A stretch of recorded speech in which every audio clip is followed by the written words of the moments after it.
Calaroga Shark Media. Hey there, I'm Johnny Mac with your daily comedy news. Matt Rife surprised everybody. He shared that he got baptized earlier this year. Rife was on the History Hyenas podcast and said, I got baptized in August in a dude's pool. Rife told hosts Giannis Pappas and Chris DiStefano that he didn't grow up in a religious household, but he'd occasionally attend church with friends a few times a year. Rife said, I've never been a super religious person, but when my grandpa passed away, something hit me that was like, I'll never see this person again. So something has to exist. I skew Christian, so I started going to church a little bit more. But he says, I hate church. I find it excruciatingly boring, but I want to believe in God, and it's obviously a huge part of the process. Matt Rife, if you're listening, and I know you are, I'm going to recommend Deacon Mike's podcast. Deacon Mike's podcast is called Question of Faith. And Deacon Mike and the crew, they found a good way to just be like normal person from the community who also attend church. Like they did a whole thing in the summer talking about the church softball league. So it's not like preachy. Question of Faith. Back to the comedy, John. Nikki Glaser was on CBS this morning earlier in the week. She's getting ready to host the Golden Globes on January 5th. Nikki's riding a big wave of press right now. Her PR team is taking on Nate Bargatze's PR team in the PR Super Bowl this weekend. Nate's team put up 3 touchdowns yesterday, if you heard yesterday's podcast. Anyway, here's Nikki Glaser. Reached out to Ricky. He called me right away to give me advice within 2 minutes of me sending an email being like, would it be okay if you maybe hopped on the phone for 90 seconds? He called me. I'm at an airport ducked in a corridor being like, yeah, trying to hear his advice. And his advice was just be yourself. You're not one of them. Don't try to walk out there acting like you're an A-lister just because you're invited. You wouldn't be if you weren't the host, which is a very valid point. It's so real. Okay. It's so real, and that's really important. And You're not one of them. also wrote me and had great advice of, their advice that I cherish so much that you would only get from someone who had done it was that the room is super noisy. They're all talking. Don't try to quiet them down because the audience at home can't hear them. And I thought that was very valuable because I would have been out there. I'm not used to performing for a crowd of people talking still. I would have been like, can everyone take your seats? The show has begun, And now they just saved me from that moment, which would really possibly been an awkward moment. Yeah. If you're a fan of me, I'm the guest today on the Letterman podcast. Mike Chisholm and I talked comedy for about an hour and a half. The Letterman podcast, wherever you get your shows. And if you're too lazy to click on that, that will be the January 1st episode on this feed. But why don't you give Mike the download? Even if you don't listen to it, you can listen to my version, but give him the download so he feels good about himself. There's also a video version of that. If you want to see how boring John sitting in the basement looks, you can go on YouTube and check that out. I wouldn't. Your usual mental image of George Clooney sitting in a Chase lounge with a microphone recording off Lake Como in Italy, that's the image you should keep. You don't want to see what this show actually looks like. There's a reason this is an audio-only podcast. Speaking of David Letterman, he did an interview with GQ, and we learned Dave does meditation. Dave said, yeah, I do a little meditating. Sometimes I just meditate hoping I fall asleep. GQ was like, does that work? I can tell you firsthand it works. But Dave said, yeah, sometimes it does. Yeah, it's pretty good. When I was working, I would meditate because you're doing 5 nights a week. You go out tired, sick, lonely, happy, scared. You got to go out. Dave, you're doing 4 nights a week. There was Friday night videos for a while. And then I think when you went to 5 days on NBC, one of the days was on tape. And the CBS Friday night shows were clearly pre-taped. You doubled up 1 day a week. You got to go out. And the meditation sometimes would give you a boost of energy. But I found when I did it religiously, it just gave me more energy to be angry. So I thought, well, this might not be what they're talking about. Dave also said he took medication. Yeah, medication. My doctor, the guy who saved my life, begged me to go on an SSRI because I used to get so upset. And we had an office, an adjunct office, an office in the office. A closet in the office full of telephones because if things went wrong, I'd pick up my telephone, yank it out of the wall, and heave it across the room. And so we had to deal with Westinghouse, and people used to make the phones that have a regular delivery stop supplying us with phones. So that was a cue that maybe I needed help. GQ, and you don't have that feeling anymore? You urged to hurl a phone? Dave, how have I been today? GQ, I haven't seen you throw one phone. Dave, you retired, semi-retired, what's the deal? Dave said, retirement is a myth. Retirement is nonsense. You won't retire. The human mechanism will not allow you to retire. What do? Sit there and wait? Give me the name of the show. Judge Judy to come on? As long as you're healthy, you still want to produce, and you'll find ways to. Once I stopped doing the show, it took me a couple years to figure it out. Oh, this is a completely different rhythm, and without the rhythm that you're accustomed to, largely unsatisfying. So you got to find something that's important to you. Hello, Dave. Hi, I'm podcasting in the basement for that very reason. I understand I'm on the backside of my career now. I get it, but I like doing this show. This show is a lot of fun, and it gives me a rhythm to my day. I hear you, David Letterman. Dave, do you think about the show in general these days? Dave said, from the day I stopped doing it to last night, 2 or 3 times a week, I have an anxiety dream related to the TV show, and it's maddening. It's just maddening.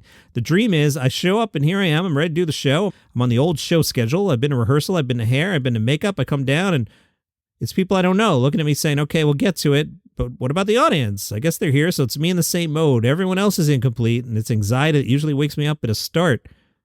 What does he think it means? I think it's akin to the college dream of, oh, I forgot where the English building is. Or it could be some sort of psychosis. Dave is 77. How much longer will he work for? I don't know. Like I said, I'm surprised at the number that I'm still doing it now. I think if I start in the middle of talking to a world-famous guest, I fall asleep. I was doing some show for Netflix a couple years ago, and the schedule was ridiculous. We were doing 3 shows a night twice, and then 3 shows another night twice, and it was insane. And the stage manager came up to me between one of those production shows, and she said, you're going to have to sit up straight. And look, I know you're exhausted. Can you sit up straight? And I thought, maybe that's a sign. So does that mean he's not doing anything more for Netflix? Interesting. Anyway, if you want to hear me talk about Letterman podcast today. The LA Times asked Ronny Chieng, do you think comedy has the potential to become part of that extremist algorithm when it comes to how some people view the world socially or politically? Ronny said, yeah, but that goes both ways politically, right? Some of that type of content can influence you to go left or right. There's comedy for everybody, so it can influence you in any direction. I think what's sadder is guys, and I can speak to straight men because I'm a straight man, sometimes have legitimate gripes that get kind of focused on and exaggerated by being on the internet too much. It's not even about politics. It's about losing your mind. It's not about conservative or liberal. You could lose your mind as a liberal. You could lose them as a conservative. I think just losing your mind is very scary. In the new special on Netflix, which is one of the top of the year, I will share my top specials of the year list on the 27th, but Ronny in this special has a good, strong political chunk. Hilarious has their second special out today. This one, Ilana Glazer. They don't seem to be pushing this one all that much, and that's not me being catty at the Hulu publicists who won't get back to me. I'm just not seeing much at all. This is Glazer's second stand-up special. It's called Human Magic on Hulu today. The only press I had seen was with NPR, and even that wasn't really about the special, but something interesting in that interview. NPR asked, are you good at knowing when something should end? And Ilana said, yeah, I am. With Broad City, we had signed a contract of 7 seasons, and then we both came to the decision to end it after 5, Abby and I. Comedy Central was like, huh? But yeah, that's something I would say is elegant about me, knowing when things are at their end.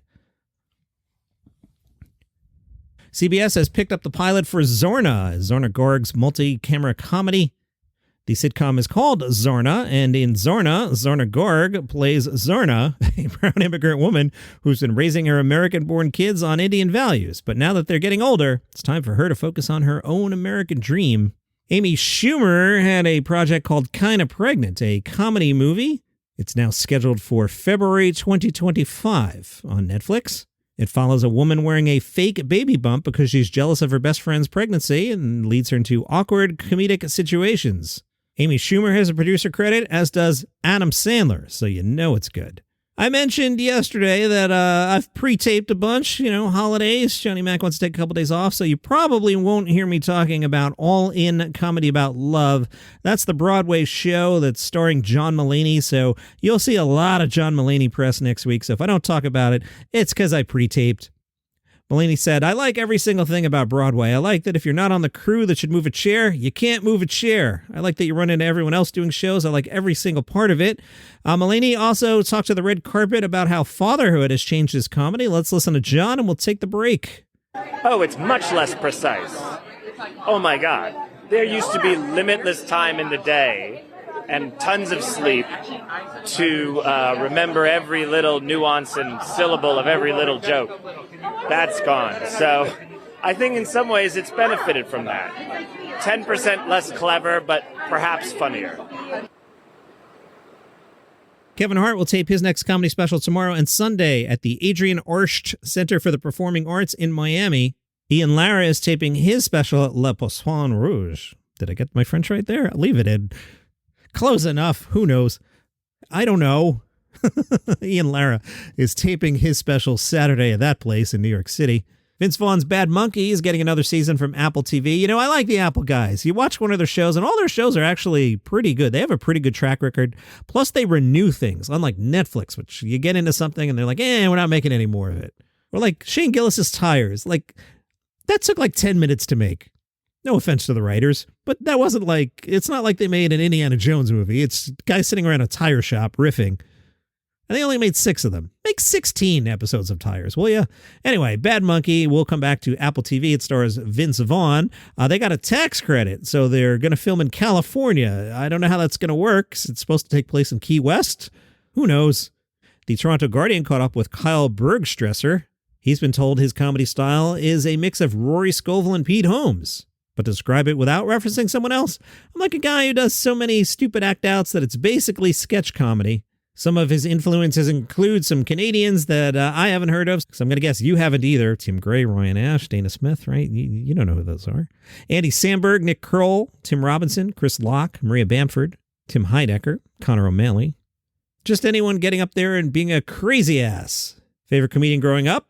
Here's a curveball. Bill Hicks and Richard Pryor. I knew I wanted to smoke cigarettes and be a truth teller just like them. And he says, no, it's embarrassing and weird, but my parents played it pretty safe for the first comedy album I ever heard was the Jeff Foxworthy CD that was all about marriage and rednecks.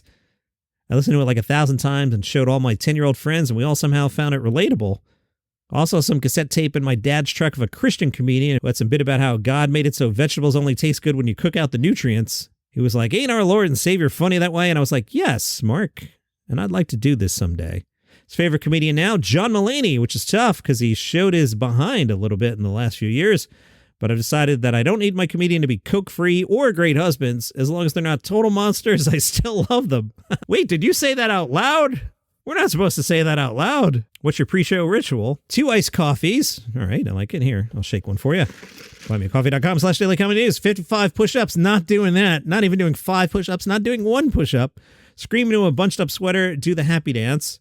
Check the hair, quick granola bar, middle finger to the sky for all my dead friends who never bothered to catch a show, kiss my wife, put on my show shirt, big glass of Sprite, dirt off the shoulder dance, wife gets another kiss, give her the kiss, she's begging for more, big fat son is right there, she's got to cool off, he's a very curious boy, I tell her she's getting it later tonight, I kneel down, I tell my big son she's perfect just as she is, I shove him over to remind him who's boss, middle finger to the sky again for all the times God did not provide, a shadow box, my wife shoves me over, a little play fight, that gets it out of her systems. She'll still get it later, and out the door by 7:20. The Toronto Guardian said, okay, what is it really? Nothing. I usually just get diarrhea. He's funny, this guy. I have a joke about the Joker and how seriously we take him. I think it's a pretty good observational thing, but my favorite right now is a very stupid alternate reality bit about how I'm protesting Shoppers Drug Mart for selling one kind of toy and a different kind of toy that's like a flashlight. You either know what I mean or you don't. I love what it says about a certain type of men's rights guy, and I love seeing how long it takes for the audience to realize that I'm not actually like that. Sometimes they never do. How does he find new comedians? You gotta go to live shows. There's so much pausing and eye contact and references to earlier sets and slight adjustments of the vibe that you can't put in a recording. No one will ever be as good in an album or special or stupid 45-second clip as they are live. I like this guy a lot. He is Kyle Bergstresser. Let's keep an eye on him. All right, Christmas is coming up. Johnny Mac has pre-taped a couple episodes. So put this one on your calendar if you're in San Francisco and you're not doing the Christmas thing on December 25th. Why don't you go see Kung Pao Kosher Comedy?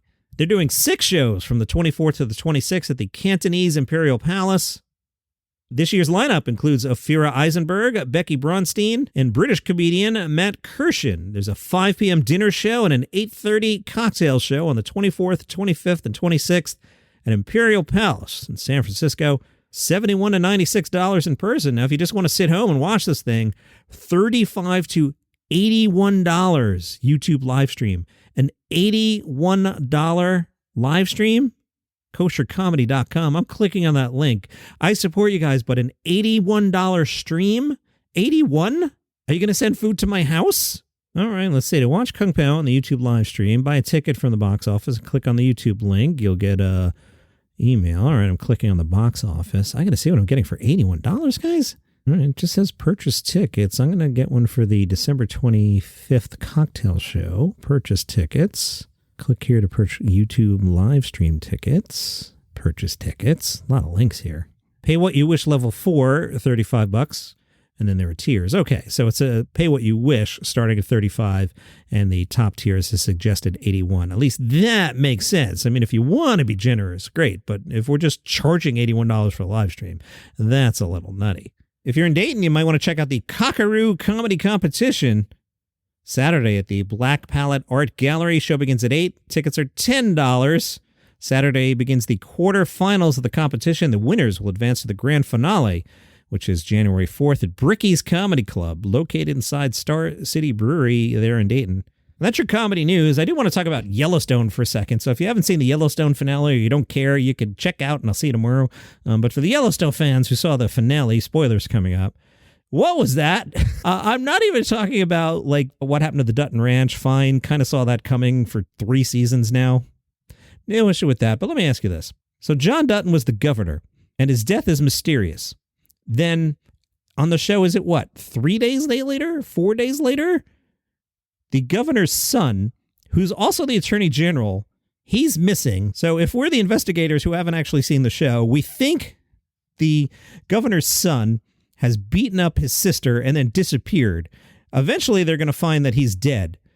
Now, don't you think if the governor were dead and his son, the attorney general, were dead within 3-4 days? Because I'll remind you, we see John Dutton's funeral, so it's only been like 3-4 days in the show. It hasn't been like 3 months, I don't think. It's a couple days later, maybe a week later. The governor's dead, his son is dead, the daughter/sister, she's all beat up, and then leaves town. Meanwhile, the guy that has openly been trying to acquire the ranch to build a casino has somehow acquired the ranch for $1.25 an acre right after the ranch owner is found dead, the son is dead, and the sister is beat up and leaves town, and this guy somehow controls the ranch. It sounds like a mafia thing, doesn't it? Now, we've watched the show. We know Rainwater didn't do anything wrong. But if I'm an investigator, I'm looking at Rainwater going, wait, what went on here? Your enemy is dead. His son is dead. The daughter's all beat up. And let's not forget about the drive-by with the attorney who was shot in the car. Taylor Sheridan, I think you left some loopholes there at the end. Anyway, it was a good show till it wasn't, and I enjoyed hate watching these last 6-7 episodes. What a mess. All right, see you tomorrow.